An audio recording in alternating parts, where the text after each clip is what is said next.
우리가 라이브러리를 사용하다 보면 앞에가 영자 붙은 아이들이 있죠. 최신 기능이다 얼른 쓰자라고 생각할 수 있는데 이런 것들의 문제는 뭐냐면은 API가 변경될 수가 있습니다. 그리고 기능이 추가되거나 수정될 수도 있고요. 없어지는 API가 있을 수도 있어요. 그래서 실무에서 쓴다는 거는 생각을 많이 해봐야 되겠죠. 모든 언어의 표준은 보통은 이제 단계가 있죠. 스테이지가 있는데 내가 사용하려는 게 어떤 스테이지인지 확인을 하고 프로덕션에 사용하는 거는 신중해야 되겠죠. 다음은 성능에 대한 이야기인데요. 웹사이트 성능은 사용자 경험에 직접적인 영향을 주죠. 내 관점에서 어떤 개발을 할 때 보면은 나 이런 거 저런 거 해가지고 진짜 잘했다. 난 짱인 것 같아 라고 했지만 결국에 사용자 관점에서 그 서비스를 보면은 의미가 없을 수도 있습니다. 그래서 측정을 가급적 자주 해주는 게 좋은데 성능 측정하는 방법은 많습니다. 가장 쉽게는 브라우저 개발을 한다 그러면 크롬 개발자 도구를 쓰고 백엔드도 마찬가지죠. 스트레스를 준다거나 여러 가지 측정하는 도구들이 훌륭한 것들이 많이 있죠. 성능 최적화를 과도하게 하는 경우도 좋지는 않습니다. 성능은 필요할 때 개선하는 게 가장 좋기는 해요. 그 다음은 최신 버전과 업데이트인데요. 당연하게도 옛날보다는 최신 버전을 쓰는 게 좋습니다. 개발 중이라면은 최신 버전을 얼른 받아가지고 업데이트 해주는 것도 좋고요. 최신 버전은 보안 패치, 버그 해결 등등이 잘 되어 있죠. 홍길동 씨는 jQuery를 쓰는 회사에만 있다가 앵귤러 쓰는 회사로 이직을 했는데 마주친 현실은 앵귤러 2.0, 지금 16 정도 되는데요. 절망적이겠죠. 서비스 프로덕트를 정기적으로 우리가 릴리즈를 하게 되는데 라이브러리 같은 것들도 중간중간 꾸준히 해주는 게 아무래도 좋겠죠. 다음은 의존성 이야기인데요. 우리가 여러 가지 라이브러리를 많이 쓰다 보면은 서비스 복잡도가 올라가요. 당장은 편리할 수 있지만 이런 라이브러리들이 관리하기도 어렵고 유지 보수가 상당히 어렵죠. 프론트엔드의 상태 관리 이야기를 좀 해보면요. 상태 관리는 싱글 페이지 어플리케이션을 만들 때 가장 힘듭니다. 그래서 우리가 다중 상태 관리 라이브러리, 리덕스와 같은 상태 관리 라이브러리를 쓸 수가 있죠. 그런데 간단한 상황에서는 다중 상태 라이브러리가 어울리지 않을 수가 있어요. 오히려 유지 보수가 어렵고 코드 베이스가 복잡해질 위험에 빠질 수가 있죠. 그래서 상태 관리 같은 경우에는 간단한 상태 관리 라이브러리를 할 수 있는 것들도 많이 있거든요.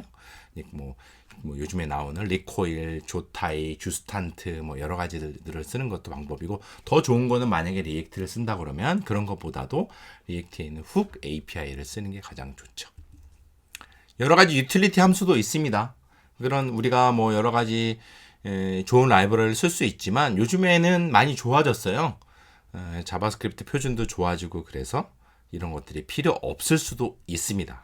2023년에도 jQuery를 써야 될까요? jQuery는 여전히 많이 쓰이고 있어요. 근데 대부분은 레거시 코드에 대한 유지 보수 때문이긴 하거든요. 그래서 요즘에는 자바스크립트 기능도 좋아지고 프레임워크도 좋은 것들이 많이 나오고 그런 상태, 브라우저 호환성 이슈도 많이 줄었죠. 그렇기 때문에 jQuery의 필요성은 확실히 많이 줄긴 했죠. 학습적으로도 jQuery를 배운다거나 그런 것들은 아주 좋지 않아요. 바닐라를 배우고 도움 브라우저를 배우고 그 다음에 프레임워크로 넘어가는 게 좋은 방법이죠. 다음은 퍼블리셔랑 자바스크립트 개발자 이야기인데요. 이제 퍼블리셔라고 하는 거는 우리나라에서 많이 사용되는 특이한 용어이긴 해요. HTML, CSS를 주로 개발하는 분들이고 반면에 자바스크립트만 개발하는 분들도 있습니다. 자, 그런데 문제는 현대의 개발을 보면은 HTML, CS, 자바스크립트를 가지고 하나의 컴포넌트 단위로 개발을 하고 있죠. 그러다 보니까 이걸 분리해 가지고 역할을 나눠서 개발을 한다? 이거는 어색하고 심지어 매우 어려운 일이에요. 그래서 좋은 현상은 아닙니다.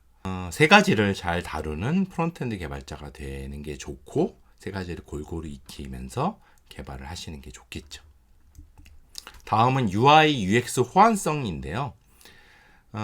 디자이너 요구사항을 맞춰서 이런 생각을 하죠. 모든 브라우저에서 동일하게 똑같이 동작되고 보여야 돼 라는 생각을 할 수 있는데요. 사실 그 생각을 좀 버릴 필요가 있어요. 물론 디자이너는 싫어할 수도 있겠지만요. 현실적이지 않기 때문인데요. 각 브라우저 특성과 차이를 이해해야 됩니다. 모바일이건 데스크탑이건 마찬가지 이야기인데 사용자 경험과 기능에 집중하는 것이지 모두 다 일치하게 동작하는 것은 그렇게 필요하지 않다고 생각을 할 수가 있습니다. 요거는 이제 디자이너들이 다른 의견이 있을 수 있어요, 여러분들. 네, 그래서 디자이너와 커뮤니케이션이 필요합니다. 미리 프로토타이핑을 통한 브라우저 호환성 이슈를 확인하는 것도 좋거든요. 그래서 디자이너와 상의를 미리 거쳐서 디자인과 인터랙션의 방향을 함께 고민하는 것도 좋죠. 이 브라우저는 이렇게 하는 게 어떨까요? 이런 식으로. 자, 과도한 UI 라이브러리도 좋지가 않습니다. 필요하지 않은 기능이나 복잡도가 높은 컴포넌트를 포함한 UI 라이브러리를 맹목적으로 사용하면 프로젝트의 복잡도가 증가할 수가 있습니다. 예를 들어서 머터리얼이라는 굉장히 막강하고 훌륭한 라이브러리가 있어요. 이건 인기가 많고 많이 쓰이는 좋은 거예요. 그런데 만약에 단순한 버튼 컴포넌트만 필요한 경우라고 가정해 보겠습니다. 그런데 와, 머터리얼 UI 버튼 너무 좋아, 이거 가져다가 쓸래라고 하는 경우는 옳지 않은 것이겠죠. 당연하게도 복잡도도 올라가고 가독성도 나중에 유지 보수가 굉장히 안 좋아지는 상황에 빠질 수가 있겠죠. 과거에 인기가 많았던 부트스트랩 들어보셨죠? 이제는 다른 선택지를 고민해 볼 수도 있습니다. 뭐 CSS 그리드, 플렉스박스와 같은 것들이 브라우저 호환성도 좋아졌고요. 이런 것들을 도입을 해서 레이아웃을 구성하면은 당연히 좋겠죠. 자, 오늘은 여러 가지 프론트엔드 개발을 할 때 여러분들이 피해야 될 상황들, 또 개발 방법들을 이야기 드렸는데 도움이 되셨으면 좋겠습니다. 영상은 여기서 마칠게요. 감사합니다.